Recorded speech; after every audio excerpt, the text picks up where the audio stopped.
Bem, pessoal, vamos lá, né? Vamos aprender de Deus. Deus é bom e sua misericórdia dura para sempre. Então vamos lá. Deixa eu ver aqui. Pronto. Vou pegar só uma caneta aqui para poder a gente, né, destrinchar melhor. Assim, ó, não tente emprestar, né, a Deus seus pensamentos. Não tente prestar a Deus seus pensamentos, suas ideias, suas saídas, sabe? Pois são suas, não é a de Deus. Deus é um ser, meu irmão, que ele é o Criador, ele é o Todo-Poderoso, ele é soberano, sabe? Ou seja, Deus ele é um ser atemporal. As leis físicas que ele criou para esse mundo é para esse mundo. Essas leis físicas que ele criou para esse mundo não atingem ele nada. Nem o espaço, nem o tempo. Tá entendendo? Então, não tente prestar a Deus seus pensamentos, suas ideias, suas saídas, suas visões, seus métodos, seus recursos, porque são extremamente rasos, meu irmão. Tá entendendo? E pode entrar em choque, pode entrar em divergência, pode entrar em contradição com os pensamentos de Deus, que são o seu querer, o seu efetuar, porque está escrito, né, que ele é o Criador, está escrito que ele é o soberano, está escrito que ele é aquele que rege e tem o domínio sobre todas as coisas, tá entendendo? Que ele é o oleiro e não o vaso, sabe? O vaso não pode reclamar do oleiro, assim está escrito. Mas só que tem gente que acha que tem livre-arbítrio, né? E que pode contradizer, pode aí desconstruir todo o protagonismo aí, né, de Deus, toda a autoria de Deus, o que é uma verdadeira mentira e cascata. Foi isso que aconteceu com Eva. Eva, na tentativa de achar-se, né, por uma falsa promessa ser superior a Deus, ela acabou mesmo trazendo a humanidade, sabe, para uma dimensão onde só gerou morte. Quando o homem ele pensa com o auxílio dos seus próprios pensamentos e não com o auxílio dos pensamentos de Deus, ele vai cair nessa esfera chamada esfera fêmea, que eu já tenho batido aqui nessa tecla há muito tempo. O que é a esfera fêmea? A esfera fêmea é quando o homem ele pensa como mulher, é quando um poder pensa de forma, sabe, feminina. Porque assim, ó, o pensamento do homem, sabe, é diferente do pensamento feminino. O pensamento do macho é diferente do pensamento, sabe, da mulher. A mente da mulher é uma mente fracionária, sabe? A mente assim, sabe assim, contraditória. A mulher, ela quer chegar no poder através de métodos através de seu único recurso, que é o corpo. Tem muita mulher que ela vai, né, ser esposa de jogador, sabe, de cantor, ou seja, ela vai tentar em algum grau galgar seus objetivos usando seu corpo, sabe? Já o homem, ele tem um pensamento mais lógico. A mulher, ela pensa com o hemisfério direito do cérebro, né? A mulher, ela pensa com o hemisfério direito do cérebro, né? Que é o intuitivo e tal. Você vê que a mulher vê uma barata, vê uma formiga, vê algum inseto, elas gritam, sabe? Histeria, aquelas coisas que é típica na mulher. O homem não, o homem quando vê mata logo. Você vê a diferença entre um homem. O homem tem senso de guerra, a mulher não tem. E quando um homem está pensando, né, só em poder, está pensando só em riqueza, né, como Eva pensou, a tendência, meu irmão, com esses pensamentos aí, você se distanciar dos pensamentos de Deus e acabar quebrando a cara. Foi isso que aconteceu com Eva, foi isso que aconteceu com Saul. O rei Saul, na tentativa, né, de aí tentar driblar os conselhos de Deus, não foi só o rei Saul, não. Teve o rei Asa, teve uma enxurrada de reis, de homens de poderes que pensou na esfera, com a esfera fêmea, dentro do estado da esfera fêmea, com o pensamento feminino, só pensou em poder, em riqueza, sabe, em glória, em pedestal, em fama, em estar bem ranqueado, em palanque, sabe, em glória, em honra, e acabou lascando todo mundo em banda. Ele lascou esses reis, lascaram o reino dele, ele lascou todo o povo, porque não pensou com pensamento de homem, mas foi pensar com pensamento de mulher, que é o pensamento onde o homem vai se inclinar para alguma fraqueza e pode se corromper e com isso, né, trazer consequências para quem? Para o seu povo. Tá entendendo? Isso é histórico, meu irmão. Isso é histórico.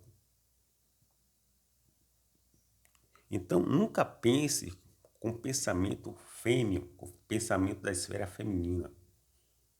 É aquele pensamento que o homem, você pode observar que teve um jovem aí, né, chamado de Arthur Val, que estamos na geração dos falsos heróis, né? Aquela pessoa que diz que vai proteger o povo, fazer acontecer, dar rasteira em cobra, murro em parede, tá? Aquela coisa toda que a gente já sabe. O que é que acontece? Aparentemente, né, tem um ditado, uma frase que diz assim, ó, que a lua ela tem quatro fases, né? Tem a minguante, tem a lua cheia, a lua nova, sabe? E tem a lua. São quatro fases da lua aí. Mas a lua, ela tem duas faces, né? Tem fases, são quatro, e tem face, que são duas. A lua tem duas faces. Tem a face, né? Que todos nós vemos todo santo dia, quando ela se apresenta. E tem aquela face oculta, eternamente oculta, que ninguém nunca vai ver. Aí um escritor falou o seguinte, que nós seres humanos somos como a lua, né? Nós nos apresentamos como a gente quer se apresentar. Isso tá no nosso perfil. Você constrói ali um perfil no Facebook e ali você mostra ao mundo como você quer que o mundo te enxergue, né? Então ali está o seu perfil, só tem coisa boa. Mas a face oculta é aquela face que ninguém está vendo. É a face que todos nós escondemos. Mas a Bíblia diz assim que não há nada oculto que não venha a ser revelado, né? E esse Artuval, ele se apresentou como herói do povo, ia ser candidato até à prefeitura de São Paulo, né? Ele ia se candidatar a prefeito, estava extremamente bem cotado, mas não há nada oculto que não venha a ser revelado. Aí o que estava dentro do coração dele, que era a esfera fêmea, que era o pensamento fêmeo, só do poder, mas não tinha compromisso nenhum com o povo. A única coisa que ele tinha compromisso com o povo era o que ele apresentava, mostrar, ser, que era, sabe, aqueles teatros, sabe, que muitos políticos fazem, né? Aqueles teatro tal, se apresenta como um defensor, como herói do povo, mas no final a gente sabe que não é nada disso, né? Eles querem voto. Eu já disse aqui, né? Os políticos veem você como voto. A empresa ou o empresário vê você como matrícula. Já o pastor, né? A religião vê você como dízimo, sabe? O governo vê você como escravo, velho, sabe? Então todo mundo vê você como alguma coisa. Então, para ele alcançar voto, ele tem que fazer teatro. É obrigado ele fazer teatro. Todos os políticos têm que fazer teatro, meu irmão. Chorar, pegar menino no catarrento, abraçar a velha aí, né? De extrema pobreza, para mostrar que é o candidato do povo. Mas, na verdade, eu sei que não é nada disso. Então, esse Arthur Val, quando ele conseguiu chegar no poder, o que foi que aconteceu? O cara foi fazer turismo, né? da merenda onde na Ucrânia. Em um momento, meu irmão, que a Ucrânia estava passando ainda está passando por um momento muito difícil, que é aquela guerra entre Putin, aquele presidente da Rússia, né, Vladimir Putin, e Zelensky, né, o presidente da Ucrânia. Na verdade, a Ucrânia conseguiu até se classificar agora para a Copa do Mundo, né, graças a Deus, para dar um alento, uma alegria ao povo. Mas aquela questão, esse cara, Arthur Val vai para lá, para a Ucrânia, chega lá, vai praticar turismo de merenda contra as ucranianas e fala que elas eram muito fácil. Também as mulheres estavam em um estado de extrema situação ali. Ele viu aquilo ali, ele viu na mulher um meio de saciar aquilo que ele sempre teve, sempre quis, né? Que está em todos os homens, sabe? Então, pessoal, preste bem atenção. E por ele pensar só no poder na esfera fêmea, Arthur Val, como também aquele Gabriel Monteiro, acabou, meu irmão, eles caindo por terra. Porque eles só queriam poder para galgar e viver uma vida de rei e recheado aí de orgias aí sexuais, né? Essas orgias aí que eles praticam nos seus palácios de poder. Não só eles, pastores com poder faz isso, empresário com poder faz isso, homem com poder faz isso, jogadores faz isso, cantores faz isso. Você chegou no poder, vira bagunça, vira uma verdadeira Babilônia, vira uma verdadeira Babel, tá entendendo? Aí o que que acontece? Acontece, meu amigo, que aí o homem passa a pensar dentro da esfera fêmea, o que lá na frente, né, como a Bíblia diz que não há nada oculto que não venha a ser revelado, isso aí vai cair por terra. Então, quando você pensa só em poder, oculta o seu objetivo, se oculta os seus interesses e manifesta outros interesses para manipular meio mundo de situação, para galgar, chegar a um grau e os seus objetivos de poder, lá na frente, meu irmão, com certeza você vai ser abatido. Como foi abatido aí Arthur Val, né? Mundialmente, publicamente. Como foi abatido também agora aí Gabriel Monteiro, né? Os caras que só pensaram em chegar no poder, mas não pensaram, né, nos perigos, né, do poder que o poder podia infligir a eles. Essa liberdade aí, nessa falsa liberdade que eu sempre disse que nós não temos livre-arbítrio. Tá entendendo? Então eles pensaram na esfera fêmea aí, infelizmente caíram. São dignos de misericórdia e de perdão, né? Todo mundo erra. Então vamos lá. Mas aí eles pensaram na esfera fêmea, como mulheres, né? Só no poder. E o que foi que aconteceu? Quando o homem ele pensa dessa forma, sem o auxílio do pensamento de Deus, ele vai cair nessa esfera fêmea, tá entendendo? Isso aconteceu com o rei Saul. Quando o rei Saul só pensou em poder e não ouviu a vontade de Deus, o querer de Deus, que prevalece sobre a vontade dos homens, e entrou em choque, entrou em contradição com os pensamentos de Saul, a ponto de Saul cair por terra, tá entendendo? O rei Saul. Então o rei Saul ele pensou por si mesmo, sem auxílio do pensamento de Deus. Almejou poder, riqueza, honra, glória, fama, sabe? O que culminou na sua expulsão do paraíso, como está culminando na expulsão de paraíso de muita gente. A pessoa só pensa em poder, para quando chegar no poder, praticar aí os seus viés, né?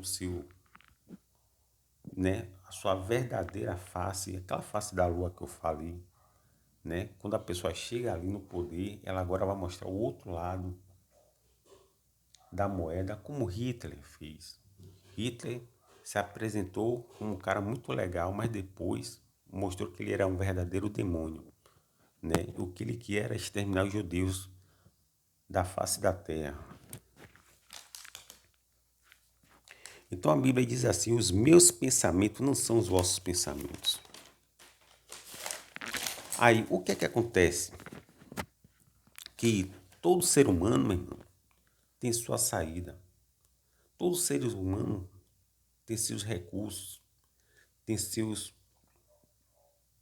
meios, tem os seus métodos, tem os seus jeitos de sair de qualquer espécie de problema. Muitas vezes a pessoa cai em um problema financeiro, cai em um problema aí, sabe assim, um problema de saúde, né? Cai em um problema assim que ultrapassa a sua capacidade, né, de agir. Ele ou ela não tem capacidade financeira nenhuma, ou meios ou recurso nenhum de se dar com aquelas situações. Por exemplo, eu vou citar um exemplo aqui. Jogaram Daniel na cova dos leões. Primeiro, você pode observar que Daniel foi conduzido, né, por pessoas poderosas em conjunto aqui, infelizmente teve que lançar ele na cova dos leões. Depois foi colocada uma pedra muito pesada na cova, tudo se escureceu na vida do profeta Daniel. Dentro da cova dos leões, com tudo escuro, com meio mundo de leões famintos, mesmo ali Deus se fez presente, mostrando que Deus ele tem poder de proteger os seus escolhidos e eleitos, que eu já falei aqui. Tem pessoa que acha que ela é ungida, né? Tem pessoa que acha que é escolhida de Deus, que é eleita de Deus, e não é. Eleito e escolhido de Deus é aquele que Deus ele tem planos e propósitos. Foi o caso de Daniel, foi o caso de José, foi o caso de Davi, foi o caso de Elias. Então, por Deus ter compromisso com essas pessoas, por conta de que Deus quer usar essas pessoas como instrumento, e através, né, dos seus instrumentos, ele criar uma história ali, Deus, o próprio Deus, vai proteger essa pessoa. Tá entendendo? Você vê que Jesus ele morreu no seu tempo. Você vê enquanto não se cumpriu o que Jesus tinha que fazer, Deus protegeu Jesus de todas as formas e maneiras. Foi a mesma coisa que aconteceu com o rei Davi. Saul, no encalço de Davi, tentou destruir Davi de todas as formas e maneiras, não conseguiu. A mesma coisa aconteceu com o profeta Elias, quando Jezabel tentou destruir a vida dele de todas as formas e maneiras e não conseguiu, porque a mão de Deus estava protegendo ele. A mesma coisa aconteceu com Daniel. Daniel estava dentro da cova dos leões, mas você pode observar que Daniel saiu ileso. Daniel estava em trevas. O que é trevas? É a ausência da luz segundo a física. Não existe treva, sabe? Existe a ausência da luz e naquele exato momento ali o profeta Daniel estava em trevas, na ausência de luz. Fisicamente, mas espiritualmente ele estava guardado ali. Você vê que os leões eles não tocaram em Daniel. E nos Salmos a Bíblia diz que tem homens que têm coração de leão. Ou seja, Deus ele tem um domínio. Nos Salmos diz assim, ó, que a nossa alma está entre leões. Não é leão literalmente, mas são homens que têm aí a mesma capacidade de destruição de um leão, sabe? São homens sanguinários, homens violentos, homens que matam, latrocida, homicida, tudo de ruim. Mas esses homens eles não conseguem tocar na gente por conta de que Deus ele tem um propósito, um plano nas nossas vidas. Não que a gente seja bom, legal, sabe? A gente está agradando a Deus, até porque a gente desagrada mais a Deus do que agrada. Mas porque Deus tem planos e propósitos, ou seja, foi isso que aconteceu com Elias, sabe? Em pleno reino de Jezabel, Elias não foi tocado. Em pleno e dentro do cenário aí do rei Saul, Davi não foi tocado, meu irmão. Com todo o exército a seu favor, Davi não foi tocado por... Então, muitas vezes você pode estar no fundo lá, meu irmão, de um inferno e não ser queimado conforme está escrito. Se passarem pelas águas, pelo fogo, eles não vão fazer dano nenhum a você. Você vê que Sadraque, Mesaque e Abednego, né? Mesmo colocado dentro da fornalha de fogo ali, não foi tocado. Porque Deus protege, meu irmão. Deus protege dos leões, que são homens violentos, sanguinários, e Deus protege de qualquer situação. Tá entendendo? Mas por que Deus protege? É isso aí que eu falo a você. Deus protege muito por conta de que você é um eleito, você é um escolhido. Não é todo mundo. Porque hoje em dia essas igrejas de fundo de quintal, nessas denominações de fundo de quintal, né, do reteté, enfim, de outras denominações aí, eles ficam pegando óleo ungido, ungindo a pessoa e dizendo que a pessoa é escolhida de Deus. E a pessoa fica acreditando. Quando acontece um desastre contra essa pessoa, né, contra o familiar dela, ela vai reivindicar de Deus o que foi que aconteceu, como que Deus tinha que dar explicação a essa pessoa. Mas só que é o seguinte, Deus não escolheu ela. É o que acontece. Muitos são chamados, poucos são escolhidos. Só que a pessoa não consegue colocar na mente essa equação. Ela acha que ela é escolhida. Você vê que Elias, ele pensou assim, ele falou assim para Deus, só eu fiquei dos seus profetas. Aí Deus falou, não. Embora que Jezabel tivesse matado e dizimado muitos profetas, eu reservei alguns profetas para mim. Não foi só você. E isso ali foi um tapa na cara do profeta Elias, que achou que ele era só escolhido, mas chama ele escolhido. A mesma coisa, tem pessoa que acha que é escolhido e não é, meu irmão. Que é eleito não é. E muitas vezes quando vem aí um infortúnio contra ela, acaba pegando ela de surpresa, né? E acaba, por quê? Porque Deus não tem propósito naquela vida ali, sabe? Deus ele só protege quem ele escolheu, quem ele tem propósito. Quem Deus não escolheu não tem propósito, meu irmão. Infelizmente, aguenta coração. Só que as pessoas elas ficam se auto-iludindo, sabe?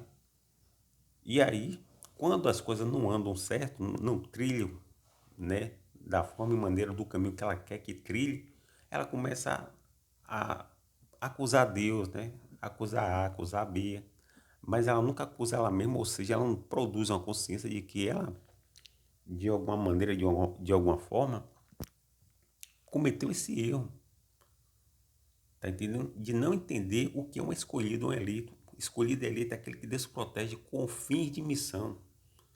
Não é esses escolhidos aqui, a pessoa diz você é escolhido, ungiu você e tá tudo muito bom. Tá tudo muito bom, tá tudo muito bem, é mentira. Tá entendendo? Então, dentro desse parâmetro aí, você pode observar que José, né, ele é tirado do seio dos seus pais e tem uma história sofrida. E nessa história sofrida, José ele vai passar por situações difíceis até chegar a se tornar o segundo homem mais poderoso do Egito, né? O Egito naquela época era o xerife do mundo, meu irmão. Era os Estados Unidos do mundo, tá entendendo? Era o manda-chuva do mundo. Mandava e desmandava, meu. Tinha o Rio Nilo, né? Tinha aquelas pirâmides lá do Egito, as pirâmides de Gizé, de Kéops, enfim, que hoje é uma das 7 maravilhas do mundo antigo e tal. Mas aquela o Egito era uma cidade, para a época, muito, sabe, muito afortunada, muito rica, muito próspera, e era quem dominava o mundo antigo. E José se tornou isso, o segundo homem mais poderoso do Egito. Mas para José chegar ali, José passou poucas e boas, meu irmão. Situações difíceis que, se alguém fosse colocado no lugar de José, algum de seus irmãos, ou alguma pessoa, potencialmente ia cair por terra, porque aquele plano ali, aquele papel ali só foi para José. Se você coloca outra pessoa ali, tentando encaixar aquela pessoa ali, provavelmente ela ia morrer. Não ia aguentar. Só o fato de José cair em um calabouço mesmo. Calabouço é algo terrível. Ela já morria ali mesmo. Fora as acusações feitas, né? E os abandonos feitos a José. Mas por que José, certo, prevaleceu e se firmou, né, com a promessa de Deus? Porque Deus tinha feito promessa a ele, sabe? Deus tinha escolhido ele para aquilo. Isso é escolhido, isso é eleito, isso é vocacionado. Então, o vocacionado eleito, sabe? Ele é protegido por Deus, entendendo? Queira que não queira, ele vai alcançar as promessas de Deus. E aí fica muito pastor de esperança aí, dando esperança a meio mundo de gente, dizendo que a pessoa vai ser rica, vai ser isso aqui, vendendo fé, sabe? Vendendo falsas esperanças, e a pessoa acredita. Mas só que a vida dela não anda, sabe? Não sai do lugar. Por quê? Porque aquilo ali não foi feito para ela. eu me lembro que tinha um irmão que ele vendia tomate e ele disse, né, que ele só tinha segundo grau, ele não tinha nem segundo grau completo, né, ele tinha a sétima série, mas ele disse que ia trabalhar no banco, ia ser gerente de banco. Até hoje ele está lá, no passo já está bem idoso já, né? Já está lá com seus 53 anos. E isso não se cumpriu na vida dele. Isso foi um pensamento que colocaram na mente dele. E desiludiu ele, desenganou ele. Tá entendendo? Então, José, Jó, Davi, né, Elias, eles tinham na mente dele a saída de seus problemas dentro da onde? De sua cachola, dentro de sua massa cinzenta, dividida em dois hemisférios, né, pelo, pelo córtex, tá entendendo? Aonde eles poderiam vasculhar ali no seu cérebro, né? Ele podia escanear ali no seu cérebro e achar alguma espécie de solução, saída para o seu problema, como muita gente faz, né? As pessoas, elas vasculham dentro do seu cérebro saída para os seus problemas externos, para ver se elas conseguem aí de alguma maneira, né? Mas só que seu cérebro, seus pensamentos são extremamente toscos, são extremamente rasos, restritos diante de problemática muito grande, sabe? Quando se levantou a tempestade, né, os discípulos não podiam fazer absolutamente nada, meu irmão, contra a força da natureza. O homem ele se torna um ser insignificante, uma bactéria, um vírus, quando na verdade se dá com problemas extremamente superiores a ele. Por exemplo, se vir de lá para cá um asteroide, como eu já falei a você, né? E a NASA conseguir mapear esse asteroide e que potencialmente pode entrar em rota de coalizão com o planeta Terra, o que é que vai acontecer? A NASA, a ESA, né? Eles tiraram o cavalinho dele da chuva, porque muito pouco eles podem fazer, a não ser recuar a área, né? Aonde vai haver a coalizão desse asteroide, né? Desse astro aí, com o planeta Terra. Por exemplo, se for cair na Europa, vaza todo mundo da Europa para poder, inclusive, pode levar a humanidade, né, à extinção, como levou os dinossauros, sabe? E aí o que acontece? Muito pouco a NASA pode fazer. Você vê que o vírus Covid-19 mostrou que os seres humanos eles estão extremamente atrasados, insignificantes diante, né, de problemáticas que podem pegar ele de surpresa. Ao longo da era, essas coisas veio se acontecendo, né? Veio castigando a humanidade, enfermidades ao longo do tempo veio a peste bubônica, veio a ebola, veio tanta epidemia aí, pandemia, que na verdade devastou milhões de pessoas e mostrou que a ciência, os seres humanos, eles não têm capacidade nenhuma de frear esses tipos de situações, né? Mostrando a insignificância do homem diante de problemáticas extremamente superiores. Então, dentro da cachola de José, José tinha a saída dele para poder sair daquela situação, mas a Bíblia diz bem assim, que os meus pensamentos não são os vossos pensamentos. José tinha, Davi tinha, Elias tinha, sabe? Então, eles tinham e tinha de forma súbita, rápida, muito por conta de que, por exemplo, José podia pensar assim, pô, Deus podia me enviar um anjo aqui, um anjo matar todo mundo aqui, me libertar daqui. É uma lógica, né? Uma boa ideia. Davi podia falar assim, pô, Deus podia tirar a vida de Saul e eu ficar de boa, né? E me colocar como rei logo ali, de pronto. Mas não. Deus, ele tinha um plano, ele tinha um propósito, sabe? Elias, pela mesma forma, pô, Jezabel tá me perseguindo, então o que é que eu vou fazer? Eu vou fazer o seguinte, eu vou orar a Deus aqui, na minha mente eu tenho uma saída, sabe? Deus, eu vou te dar ideia, né? A ideia é o seguinte, viu, Deus? Elias dizendo, você vai, supostamente falando, né? Você vai tirar a vida de Jezabel e tá tudo muito bom. Só que Deus, ele tem os planos dele. Se Deus fosse agir dentro dos planos de José, potencialmente a gente não ia ter a história de José. Se Deus fosse, na verdade, se submeter aos pensamentos de Davi, nós não íamos ter os salmos. Essa riqueza, né, que foi deixada por Davi, lida por o mundo inteiro, em todas as eras, em todos os tempos. Os salmos são riquíssimos, aonde você vai ver a grandeza e o operar de Deus. Se Deus fosse fazer isso aí, potencialmente nós não íamos ter aí os salmos. A mesma coisa se Elias emprestasse o pensamento dele a Deus, potencialmente, meu irmão, a gente não ia ter aí, né, de maneira nenhuma, aquele desfecho onde Deus tira ele da, da caverna, onde ele está em uma grande depressão e pedindo para morrer, e ali Deus dá ponto de segmento, né? Porque assim, ponto final, segundo a ortografia, é aquilo que vai e acaba. Mas o mesmo ponto final, para Deus, é o ponto de segmento. E Deus deu ponto de segmento à vida de quem? De Elias, o profeta. Então é assim que Deus faz. Tá entendendo?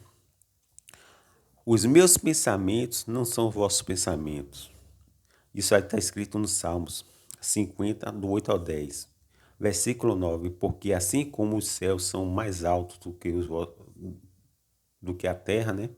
Assim são os meus pensamentos, os meus caminhos mais altos que os vossos pensamentos. Ou seja, Deus está dizendo assim, ó, os meus pensamentos são superiores ao de vocês, seres humanos, ao de vocês, cientistas, pastores, religiosos, você que está passando por algum problema e que está tentando resolver as coisas do seu jeito, da sua maneira. Você vai quebrar a cara, mesmo. Você tem que pedir auxílio a quem? A Deus.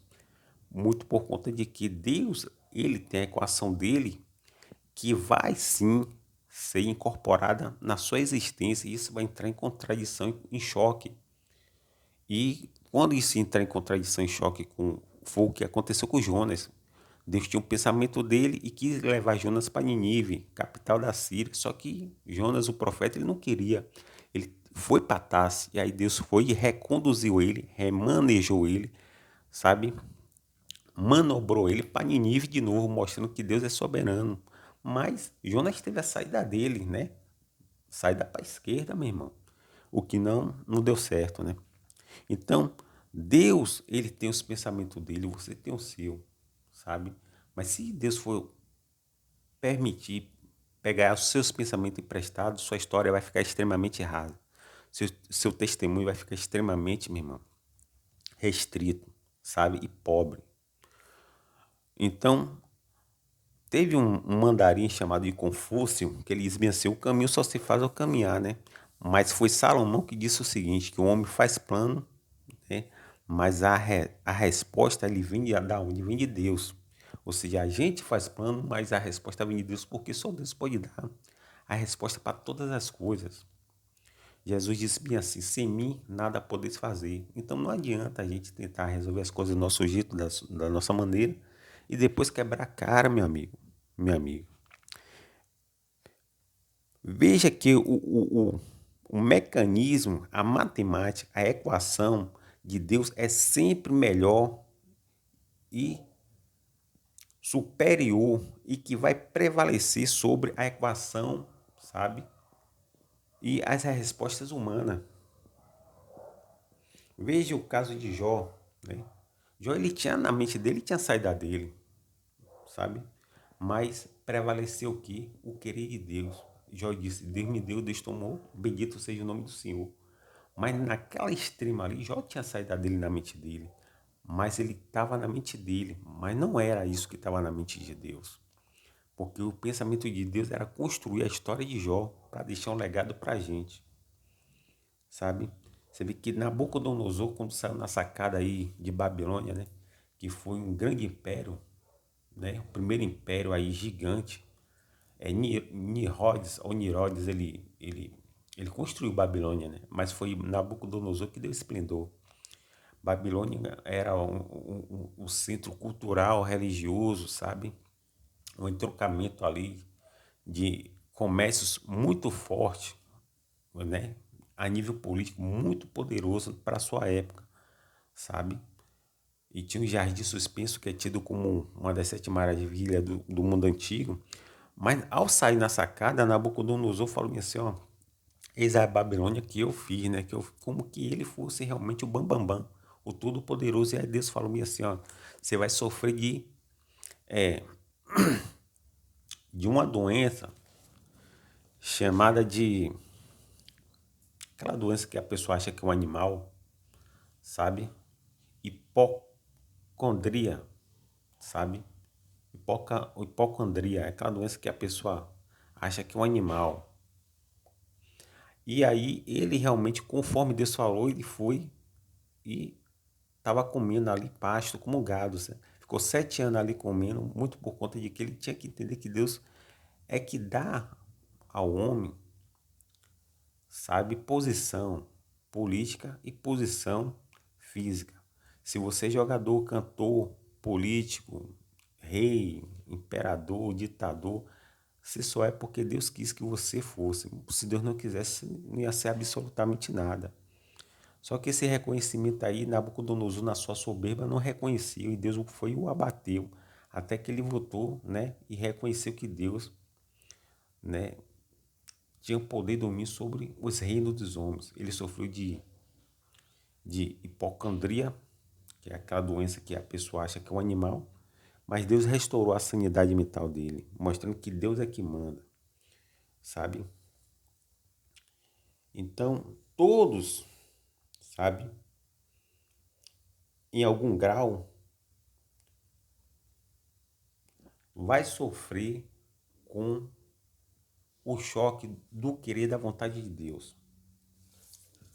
Porque assim, como disse o versículo 10, porque assim como a chuva e a neve dos céus para lá não voltam mais, e regam a terra, e a fazem produzir, e brotar, e dar semente ao semeador, e pão ao que come, assim a minha palavra não volta atrás.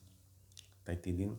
Então, o que vai prevalecer nas nossas vidas é o querer e a vontade de Deus. Não adianta você lutar, não adianta você espernear, porque é a equação de Deus que vai se sobrepor à nossa equação. Você ter seus pensamentos do destino dele, meu irmão. E no exato momento que você vai entrar em choque com esses pensamentos de Deus, provavelmente você vai sofrer revés, né? Você vai sofrer danos. Assim é a minha palavra, ela não volta atrás, não volta vazia. Deus é soberano, Deus ele é olheiro, sabe? Deus ele é o criador. Deus ele é atemporal, ou seja, ele não tem tempo, como os seres humanos têm limite. Ele não está sujeito às leis físicas que atingem e afligem a humanidade. Ele não está sujeito ao tempo e espaço. Deus não é eterno, ele é Pai da eternidade, pois foi ele que gerou, que concebeu o tempo. Deus é inacessível, ou seja, Deus é inatingível, inatingível. Nada pega a Deus de surpresa, sabe? Nada pega a Deus de surpresa.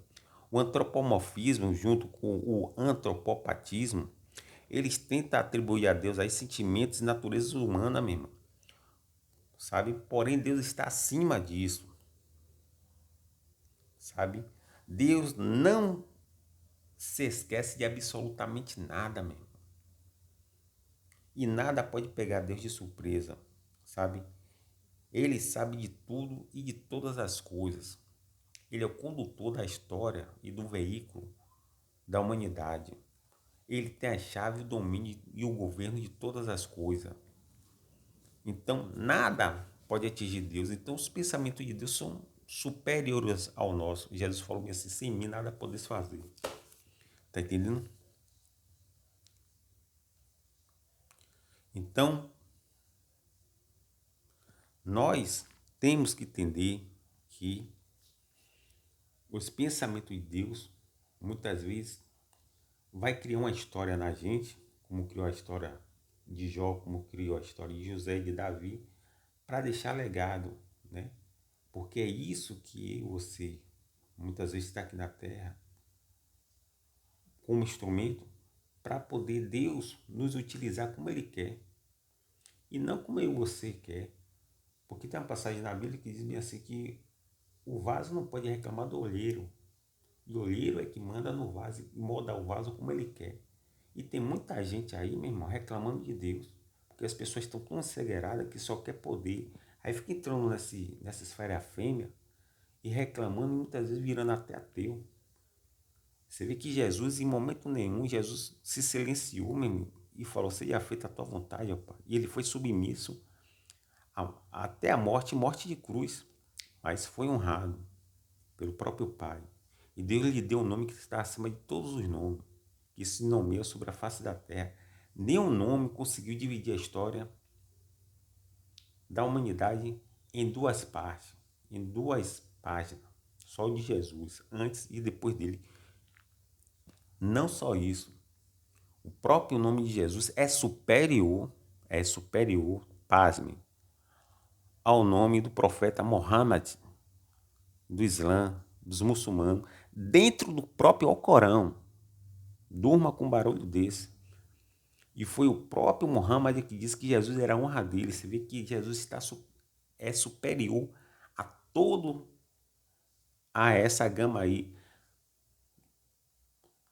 como Siddhartha Gautama, né? Aquele príncipe hindu que fundou o budismo, sabe? Jesus é superior a ele. Jesus é superior a Confúcio, né? O mandarim chinês. Jesus é superior, meu irmão, a qualquer ativista, sabe? Político e econômico que criou o nome aqui na Terra, do que qualquer rei. Nenhum nome é superior ao nome de Jesus, que se nomeia entre os homens.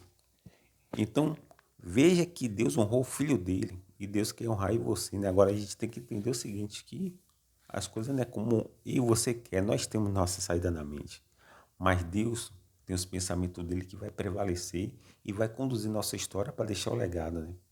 Que Deus continue nos abençoando.